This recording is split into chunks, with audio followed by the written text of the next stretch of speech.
ان الدین عند اللہ الاسلام۔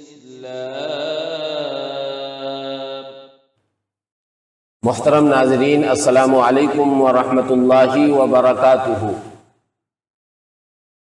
آج ہمارا سوال ہے کہ تاریخ اسلامی کی ابتدا کب اور کیسے ہوئی؟ تو اس سلسلے میں عرض یہ ہے کہ حضرت ابو موسیٰ اشعری رضی اللہ تعالی عنہ نے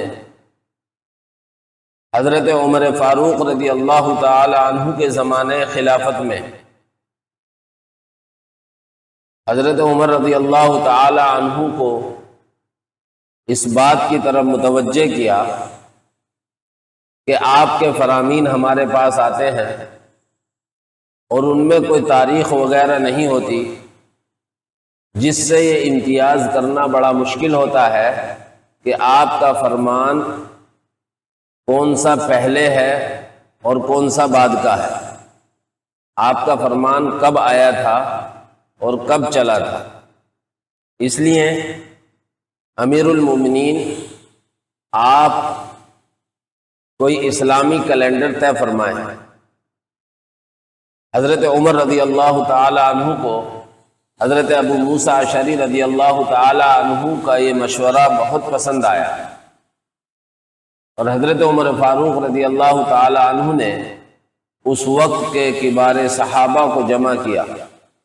اور جمع کرنے کے بعد حضرات صحابہ سے مشورہ کیا۔ چنانچہ مشورے میں 4 طرح کی رائے آئی۔ بعض حضرات کی یہ رائے آئی کہ اسلامی کیلنڈر کی ابتدا حضور اکرم صلی اللہ علیہ وسلم کی ولادت باسعادت سے شروع کی جائے۔ بعض حضرات کی یہ رائے آئی کہ اسلامی کیلنڈر اور اسلامی تاریخ حضور اکرم صلی اللہ علیہ وسلم کی وفات سے شروع ہو، اور بعض حضرات کی یہ رائے آئی کہ اسلامی کیلنڈر کی ابتدا اور شروعات نبی پاک صلی اللہ علیہ وسلم کے نبی بنائے جانے سے ہو۔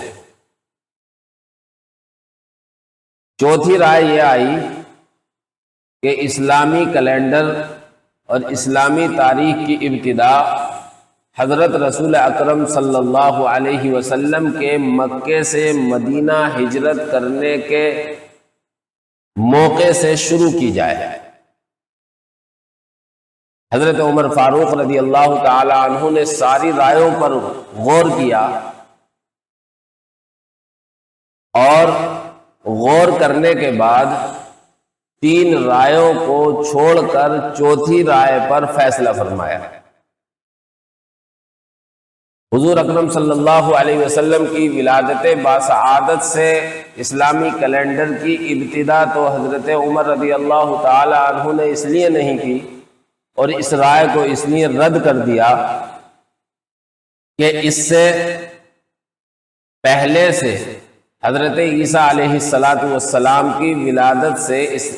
کیلنڈر موجود ہے، اس میں تشبہ بالنصارى لازم آتا ہے۔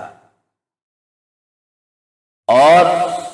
جو رائے یہ آئی تھی کہ حضور کی وفات سے اسلامی کیلنڈر کی ابتدا ہو، اس کو اس لیے رد کر دیا کہ عالم اسلام کے لیے حضور اکرم صلی اللہ علیہ وسلم کی وفات کا سانحہ انتہائی غم کی بات ہے۔ آپ علیہ السلام کا مسلمانوں کے درمیان سے چلے جانا یہ بہت بڑا غم ہے، اس لیے غم سے بھی اسلامی سال کی اور اسلامی تاریخ کی ابتدا نہیں ہونی چاہیے۔ اسی طرح حضور اکرم صلی اللہ علیہ وسلم کے نبی بنائے جانے والی رائے کا بھی آپ نے اعتبار نہیں کیا۔ آپ علیہ السلام کی ہجرت سے اسلامی کیلنڈر کی ابتدا ہو، اس رائے کو حضرت عمر رضی اللہ تعالی عنہ نے پسند کیا اور اسی پر فیصلہ کیا، اور اس کی وجہ یہ ہے کہ اسلام کو ترقی، مسلمانوں کو ترقی وہ ہجرت ہی کی بنیاد پر حاصل ہوئی ہے۔ جب تک مسلمان مکے میں رہے، مسلمانوں کو دبایا جاتا رہا، مسلمانوں کو ظلم و ستم کی چکی میں پیسا جاتا رہا، لیکن جب مسلمانوں نے مکے سے مدینے کی طرف ہجرت کی اور آپ علیہ السلام ہجرت کر کے مکے سے مدینہ پہنچے تو پھر اسلام روز بروز بڑھتا چلا گیا۔ تو حضرت عمر رضی اللہ تعالی عنہ نے ہجرت سے اسلامی کیلنڈر کی، اسلامی تاریخ کی ابتدا ہو، اس پر فیصلہ کیا اور یوں فرمایا کہ ہجرت حق اور باطل کے درمیان فرق کرنے والی ہے۔ ہجرت کے ذریعے سے اسلام اور مسلمانوں کو سرفرازی اور سربلندی حاصل ہوئی ہے، اس لیے اسلامی کیلنڈر کی ابتدا آپ علیہ السلام کی ہجرت سے شروع کی جاتی ہے۔ چنانچہ حضرت عمر رضی اللہ تعالی عنہ کے اس فیصلے پر اس وقت کے سارے بڑے بڑے صحابہ نے مہر لگا دی۔ اب ایک سوال ذہن میں آتا ہے کہ آپ علیہ السلام تو ہجرت کر کے ربیع الاول میں مدینہ پہنچے ہیں اور اسلامی سال کا پہلا مہینہ محرم الحرام ہے، تو اس کا جواب یہ دیا گیا ہے کہ حضور اکرم صلی اللہ علیہ وسلم نے ہجرت کی تیاری حج کے فوراً بعد محرم الحرام ہی کے مہینے سے شروع کر دی تھی، اور حضرت عمر رضی اللہ تعالی عنہ نے یہ بھی کہا کہ لوگ ذی الحجہ کے مہینے میں محرم کے شروع ہوتے ہوتے حج سے واپس جاتے ہیں اور اپنے تمام کام محرم سے پھر شروع کرتے ہیں، اس لیے محرم ہی سے اسلامی کیلنڈر اور اسلامی تاریخ کی ابتدا کرنا اور اس کی شروعات کرنا طے ہو گیا۔ اور ایک وجہ یہ بھی تھی کہ حضور اکرم صلی اللہ علیہ وسلم نے جو مدینے والوں سے ملاقات کی تھی اور مدینے والوں نے اپنے یہاں آنے کی دعوت دی تھی، وہ بھی ذی الحجہ کے اخیر عشرے ہی میں ان سے بات ہوئی تھی، اور اسی کے وقت سے حضور اکرم صلی اللہ علیہ وسلم نے ہجرت کی تیاری شروع کر دی تھی۔ اس طرح یہ اسلامی کیلنڈر اور اسلامی تاریخ وجود میں آئی، اور اس وقت سے یہ سلسلہ حضور اکرم صلی اللہ علیہ وسلم کی ہجرت سے اسلامی تاریخ کا شروع ہوا۔ چنانچہ یہ تفصیل